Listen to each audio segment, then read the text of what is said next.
આપણે ઇકોનોમિક્સમાં chapter number 6 બેરોજગારી. તો આજે આપણે સમજીશું કે બેરોજગારીનો અર્થ અને બેરોજગારીના પ્રકાર શું હોય. તો બેરોજગારી તો પ્રવર્તમાન વેતન દરે જે વ્યક્તિની કામ કરવાની ઈચ્છા, શક્તિ અને તૈયારી છે તેમ છતાં એને કામ નથી મળતું તો તેને બેરોજગાર કહી શકાય.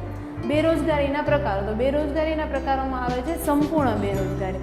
સંપૂર્ણ બેરોજગારી એટલે કે જે વ્યક્તિની કામ કરવાની ઈચ્છા છે, શક્તિ છે, પણ તેમ છતાં પણ તેને જરા પણ કામ નથી મળતું તો તે સંપૂર્ણ બેરોજગાર કહેવાય છે. ત્યારબાદ આવે છે અર્ધ બેરોજગારી.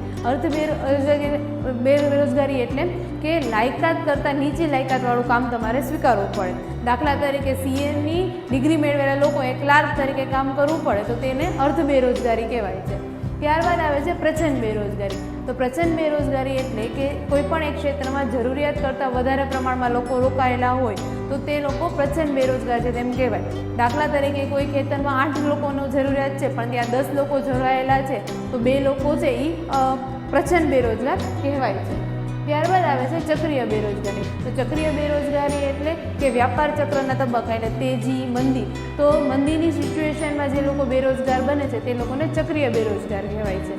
તેવી જ રીતે ઘર્ષણજન્ય બેરોજગારી. તો ઘર્ષણજન્ય બેરોજગારી એટલે કે જૂની ટેકનોલોજીના સ્થાને જ્યારે નવી ટેકનોલોજી આવે છે ત્યારે અમુક ટાઈમ માટે, અમુક સમય મર્યાદા માટે જ્યારે શ્રમનો પુરવઠો બેરોજગાર બને છે તેને ઘર્ષણજન્ય બેરોજગારી કહેવાય. Thank you.